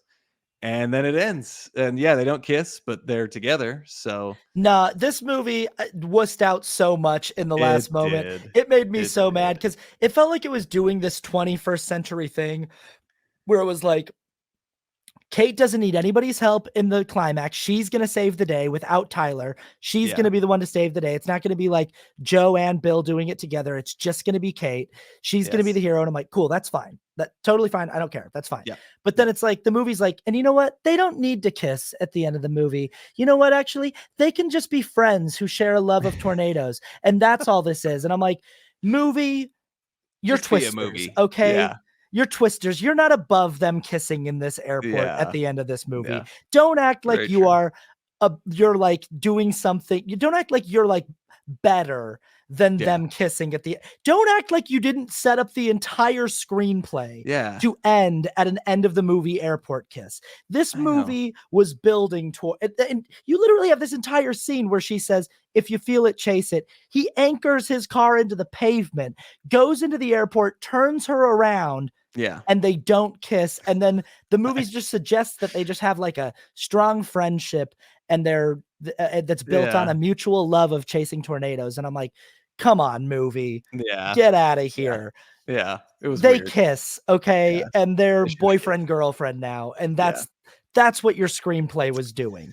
Don't pretend like it wasn't. Yeah. And they had a kiss. I did not read all the articles. They had a kiss, and they said apparently the directors had a reason for why, but I probably should have read it, but I didn't read. I bet that the reason why is you know what? We don't need it. We don't need to end our movie like this. And it's yeah, maybe if you were a different movie, but you're twisters. So yes, you do. Yes, okay. You do. Just end it like that. And you wrote the movie the way you wrote it. And don't act like you're doing something clever by not paying off the thing that you spent the entire movie setting up. But anyway, this is my whole problem with this entire movie. That's Twisters. That's the entire plot of Twisters. But this is my problem with this movie. It's just like so many sequels that are bad. It just doesn't have the guts to be its own movie. It just refuses to. It's like, hey, cool. I think the movie starts off and they're using the machine from the first movie, Dorothy, and it's like, cool, Dorothy's still in play, and all you need in this entire film are a few little touches like that every once in a while, and maybe you got a character that's like Bill and Joe's kid. It doesn't even have to be a main character. Maybe just somebody that we run into at one of these places is Bill and Joe's kid and is now a tornado chaser. Somebody on Tyler's YouTube team or something like that. But a few little references to the world of the first film. But outside of that, have your own plot. But this movie is beat for beat, every single scene down to we start off with a prologue of somebody dies and it's traumatic for the main character in a tornado. Then we've got to go to the main character several years later, getting roped back, working as a meteorologist, just like Bill, but getting roped back into the world of this. And the first one does it so much more economically. It gets to it by having him have to be there on site with the team. He doesn't have to get coerced to come back out into the field. Also, the reason why he gets roped back into it is because he just sort of happens to get caught up with them while they're chasing. The movie does a better job of putting its main character in a situation where he's like, crap, I'm accidentally pulled back into the world of tornado chasing. This movie has to like ham fist this whole thing where Anthony Ramos's character has to be like, I can't do this without you. And it's really like and then because this movie can't be its own movie, the reason why he can't do this without her is because she has some kind of mystical connection to storms, the same way that Bill Paxton's character did.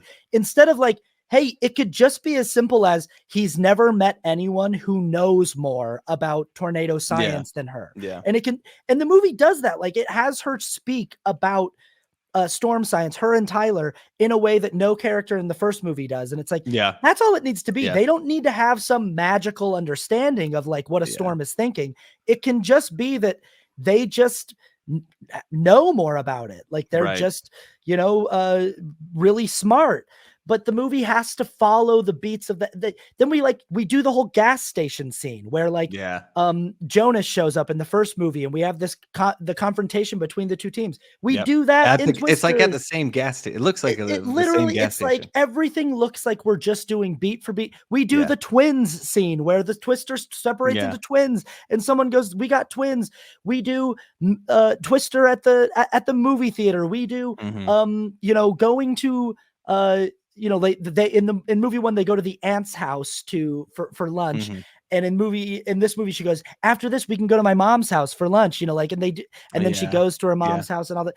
But like, it drives like the first movie just does everything so much better too. I hate the scene where they go to the small town to help the people. And she tells Javi, we got to go help these people. And then he goes, good call back there about helping the people. That drives me nuts because that same scene happens in the first movie where the Twister goes to the small town and they got to go help. But the reason why they all need to mount up and go help is because it's the town that her Aunt Meg lives in. So there's a character that we've been introduced to. That we care about. We know that the main characters they're like, oh no, Meg's there. We got to go help Meg. In this movie, they're just like, we got to go help the people in the town and go do that scene from the first movie.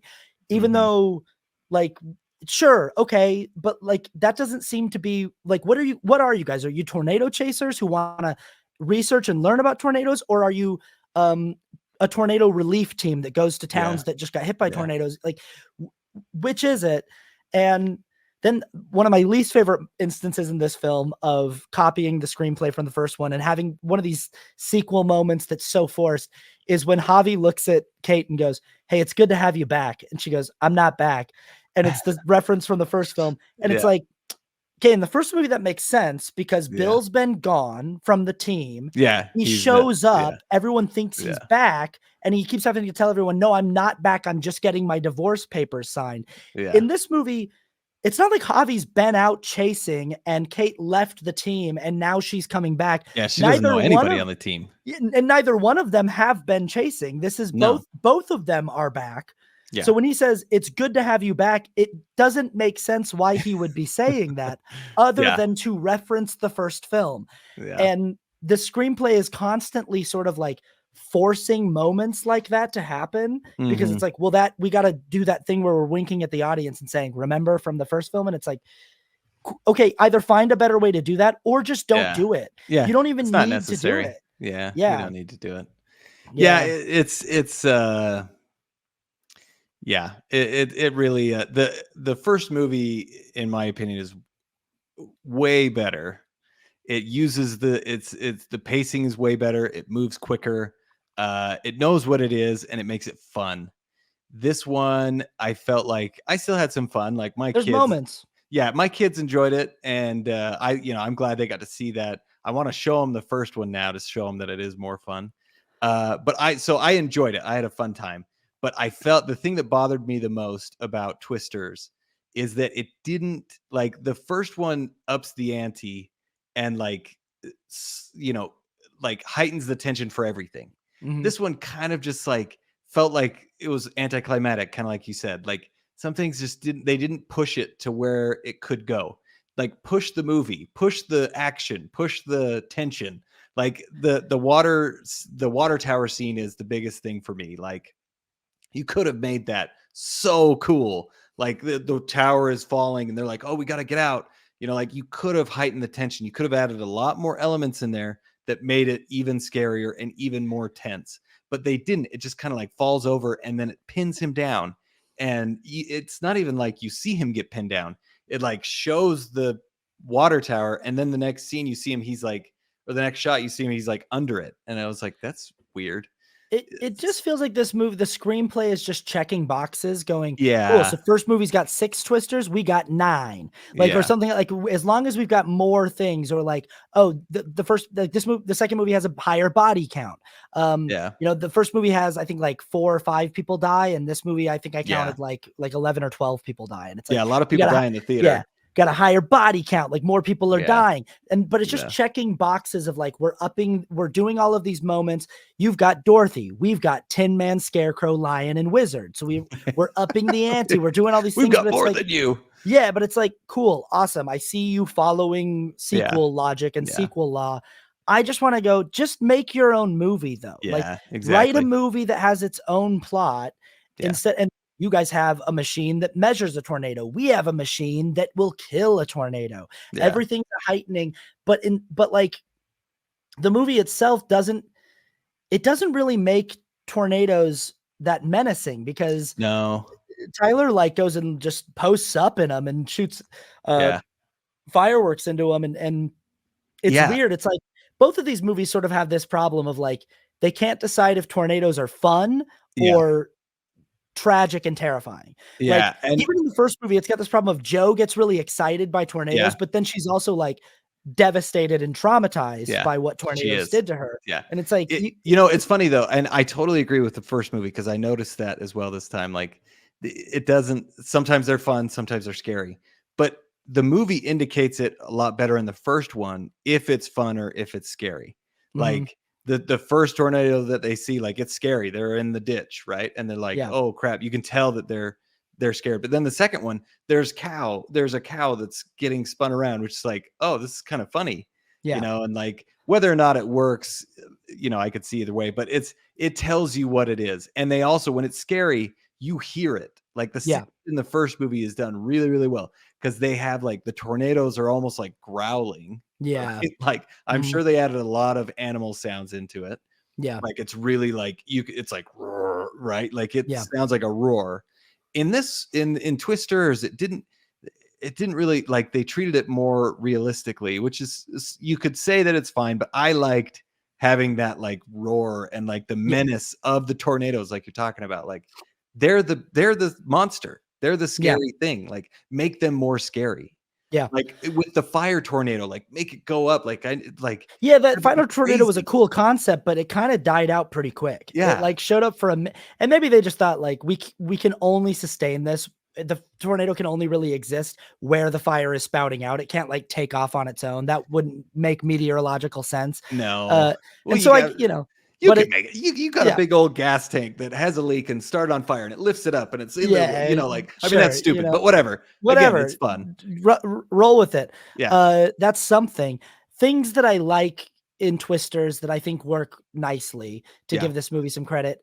I do like that we learn more about the science of tornadoes from Tyler and Kate, and that I will say that some of that dialogue feels a little forced. Like, it feels like they're just having these characters say the things for the benefit of the audience, but I don't mind that. It's kind of interesting to know a little bit more about, at least in the world of these movies, how to get an insight that these two characters really know their stuff, that they really know what they're talking about. I also, the movie I liked the beginning of Twisters. I really liked that shot of Kate walking out of the wreckage after her 3 best friends have been killed. And she's really like messed up. Like, her leg has a giant gash in it. And I thought this movie shows the people who survive the Twisters have more damage on them. The first movie, every time Joe and Bill get caught right in a twister, they're hanging on to something, they walk away without a scratch on them. Like, they're just dirty. They've got mud on them and stuff. And I'm like, I can't believe you guys don't have like there should be like a scene where Bill Paxton like opens up his shirt and there's like a, you know, like just like a big piece of glass sticking into his hip or something. He has to, you know, something where you're showing like, boy, like an inch to the left and danger, you know, like, or he's got to get stitched up, and you can do a scene where Joe is stitching him up and it's a little romantic moment where she's got, you know, something like, I don't know, but this movie started off showing damage in a way that I thought the first movie didn't show, but then it went on to be like Tyler bolts his car into the ground and nothing happened. This is something that him and his friends do regularly, and they never. It's like when that drone got taken out in that one scene, I was like, "That's the first time your drone has ever gotten taken out in a Twister." Yeah, I thought about that too. You know, there was some. There are some weird things.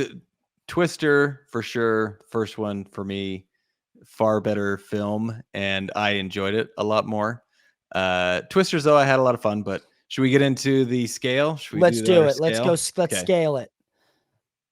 All right, Twister. What is this movie? 1995, something like that. 96 was 96 when Twister came out. Yeah, 1996 is Twister by Jan de Bont. Yep. Technical achievement, I give this movie a 7. Because technical is overall, that's our story, that's our score, that's acting, that's the craft of the filmmaking. Most of my points come for stunt work and special effects on this film, and for when it was made, it holds up pretty darn well. I think that the structure of the film and the pacing are pretty good. All that being said, it's not a great film. I can't give it like a 10 out of 10.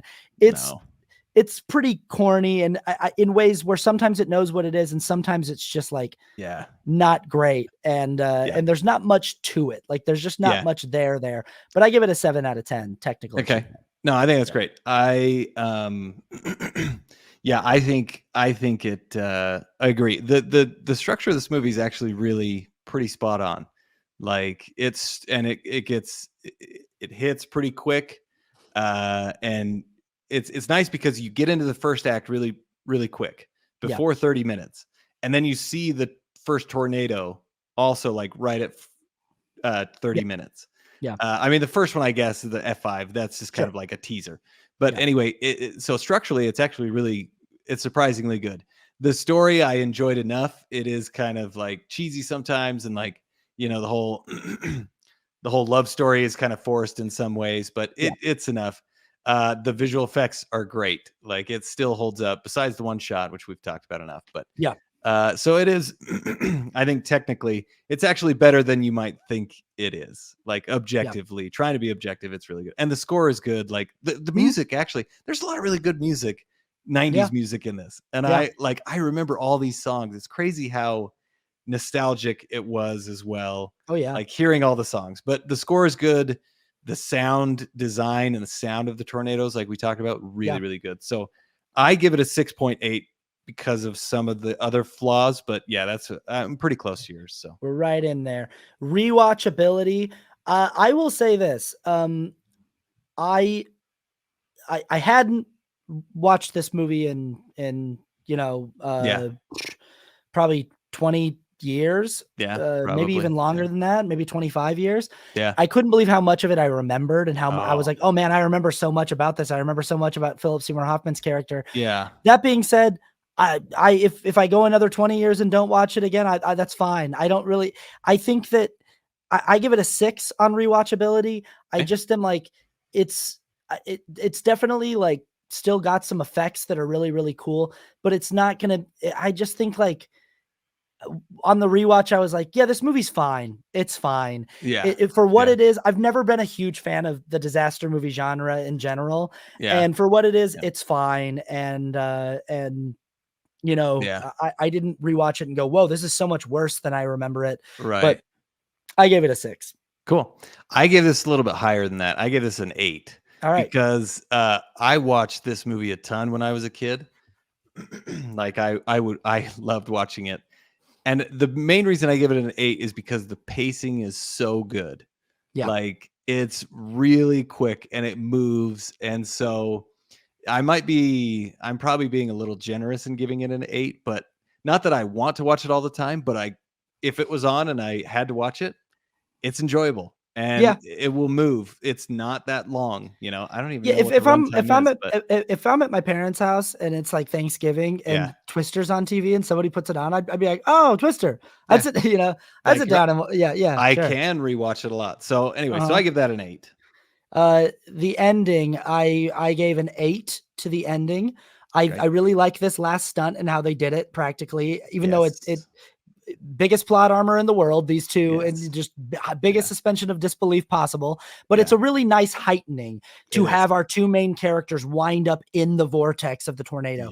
I don't think Twisters actually gets to this level of being like they're you know, to the way it heightens to being like they wind up, they put the audience in the middle of an actual F5 tornado, this thing they've been teasing the entire movie. And then they have them kiss. Because even though the screenplay has not quite told me why Joe and Bill's relationship is going to be better this time around, the screenplay has told me that they are going to kiss. And they do because they should. And that's the right choice. So 8 to the ending. Yes. I give it a 7.5, mainly for those reasons too. Like it's really fun driving through the house. Everything that happens, they build up to the F5, right? Especially that we didn't talk about that that lunch scene or dinner scene or whatever, where they're like, the fiance's like, "Oh, is there an F5?" And everybody stops. And they all look and they're like, there's only been one person that's seen an F5, which is Joe. Anyway, so it's really effective. Like, oh, F5s are really bad. So you're building up to that. And then you get it, and you get what you want. Again, the F5 is big bad. It's the big monster. It's the boss monster. Exactly. Boss tornado. So so it builds up really, really well. Great. The ending. I think the 7.5 is also just because like they run from the tornado. This gets a little bit lower, you know, and then they have like the belts, but it all pays off really well. There's a lot of suspension of disbelief in that third act finale where the two of them are just running from this thing that is literally ripping houses apart and throwing tractors. But these two people are just sort of just like running, like maybe like half a football field away from it, and they're running on foot. Whatever. Exactly. But it really was built up, paid off really, really, really well. So 7.5. Cultural significance, cultural impact. I'm going to give this movie like a 6. I don't think that, again, like I said, Twisters is a sequel that nobody really asked for. It's not like Twister just sent a shockwave through the movie industry and through the culture. And people have, for the last 25 years, have been going, "Oh, Twister, when are we going to get Twisters? When are we going to get Twister 2?" I think people largely forgot that Twister existed when the trailer for Twisters dropped. So I think at the time in the 90s, this was a big hit. And I think it was a big hit on VHS. But I don't think that it existed much past like the year 2000. Really, I think it sort of like was pretty well and good faded into the cultural consciousness. But I give it a 6 because I think that it was an innovator in visual effects. ILM did some good stuff with this movie, and you know, I think that like it's one of those movies that people who are 90s kids know this movie, and it's got like a lot of nostalgia to it. Yeah, I agree. And I give it a 6 as well. It's pretty much the exact same reasons. So I don't think I need to go into it more. But yeah, it was big when we were kids. I loved it. The cow scene has probably lived on the longest, but it still isn't as prevalent as it used to be. So but yeah, 6. Yeah, and subjective, I'm gonna say I give it a 7. I think that's sort of the kind of the average of all of my scores is like solid 7 out of 10.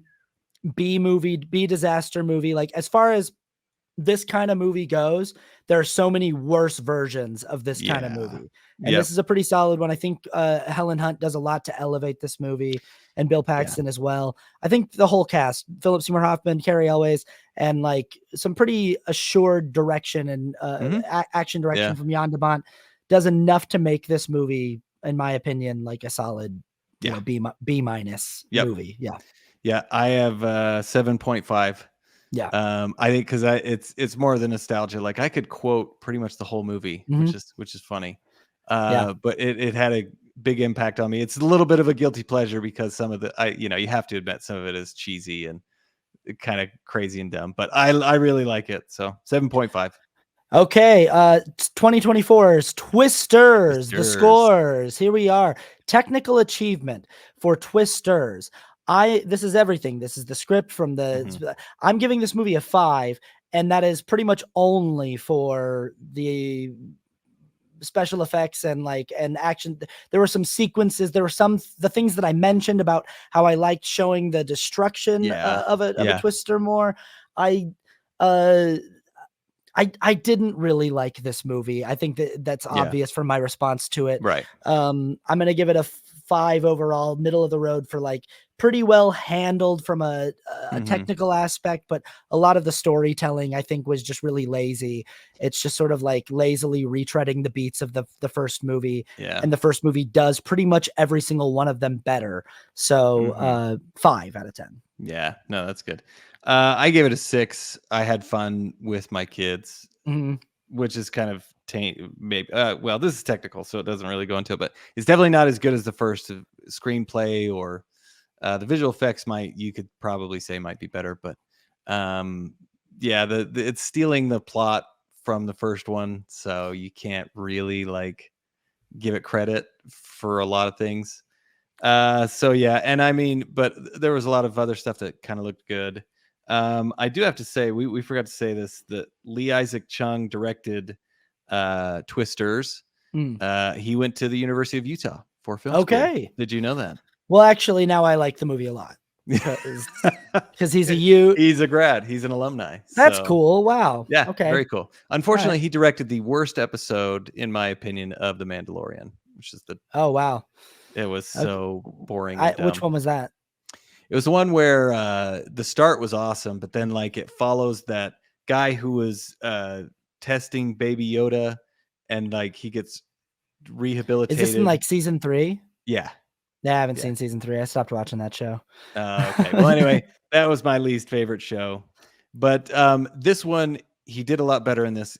You know, he did a pretty good job directing it, as far as like he kept it going, but it wasn't as tight and everything as the previous one. So I give the technical achievement a 6.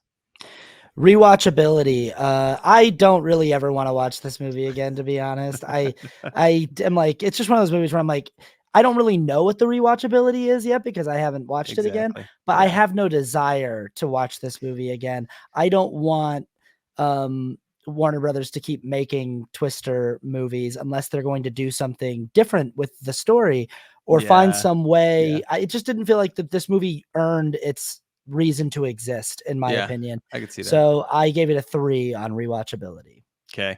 I gave it a 5. I'm thinking more like, I mean, if I had to rewatch it, I could, so it's fun, you know, in some parts, but I'm more with you. Like, I don't really care. Like, I'm not going to go out and buy this so that my other kids can watch it, like when they get older and all that. So 5's kind of middle of the road. If it was on and I had to watch it, it'd be fine, but I don't really want to. So, the ending. Yeah. You already know that I'm going to go low here because the screenplay thinks that it's better than having them kiss in that airport, and it's not. This screenplay is not better than them kissing in that airport, and I'm going to 2 on the ending. You didn't stick the landing, Twisters. 2. Wow. You didn't stick it, okay? Paul Scheer was fun. I like Paul Scheer showing up with the fun little cameo, but not only is your climax kind of boring, your climax in this town, in this movie theater, kind of a boring climax, but also you're going to have him drill his car into the ground, follow her into the airport, and not kiss? Yeah. Boo. 2. 2. Okay. Yeah. 2. I gave it a 4. Kind of the same reasons. Like it didn't up the ante. You know, it was lacking in that part, especially that part, Water Tower, as I've talked about enough, but it could have upped it. It could have made it, you know, and it could have given us, they didn't really build up to it as well as the first one.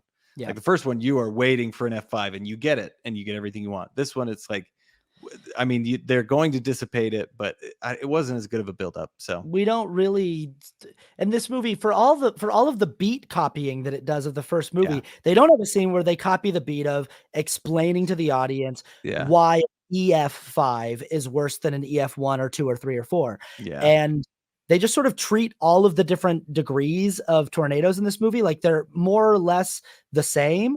And I mean, definitely you can see the difference between the N tornado and the other ones, but the movie doesn't give the weight to it that the first movie did. It's like, you're copying all the other beats. Why not copy that beat as well? Exactly. You know, where like the British guy who's making the documentary asks, you know, about the EF scale, and they explain to him that like if we ever see had it set up. that's the day when we're not going to go post up and try to be in the middle of it. That's the day when you run, something like that. That would have been good. There's your moment. Okay. Subject cultural yeah. relevance. This is something where we're going to have to sort of make a guess because we're not going to really know the cultural relevance of a movie like Twisters until 5 or 10 years later. My guess is that this movie is going to be forgotten in 2 or 3 years. Not even that long. I think that this movie's not going to make much of a dent in the culture or impact the way that films are made or do anything like that. So I gave it a 2 again. Yeah, I gave it a 4 again. Yeah, I agree. It's about the same. So the rewatchability, cultural or ending, yeah. And then the subjective score, my score is a 4. I'm trying to be nice here. I had 3 originally, but since I heard that Lee Isaac Chung went to the University of Utah, I decided to give the movie a 4. Sorry, nice. buddy. I thought that, and I know, this is like one of those movies where I'm like, I don't think that Lee Isaac Chung wanted to direct Twisters. I think Twisters is the movie that's given to you by a studio. They say, hey, we're making a legacy sequel to Twister. And we would like to hire you to direct it. But I don't think anyone comes out of film school going, I hope someday I get to direct the legacy sequel to Jan de Bont's Twister. I don't, it's just like these movies wind up feeling so lifeless and soulless so much of the time because no one wanted to make it, They do. Yeah. Yeah, I gave this a 5.5 because I again had fun with my kids. And it was fun enough. Don't like it nearly as much as the first one. But has some good moments, has some fun stuff. So 5.5. All right, and there it is. There it is. That's Twister and Twisters. That is the Twister cinematic universe. Thanks so much for watching, everybody. This was a lot of fun. Anything else you want to say about the Twister cinematic universe, Cramer, before we wrap up here? If you feel it, ride it. Is that what it was? Ride it, if you ride it, feel it. If you ride it, don't fight it. Yes. If you ride it, don't fight it. And if you're not fighting it, you might as well be flying a kite in it. There you go. You might as well be out there flying a kite in it. Okay. Yep. See everybody. We'll see you next time. Thanks for watching.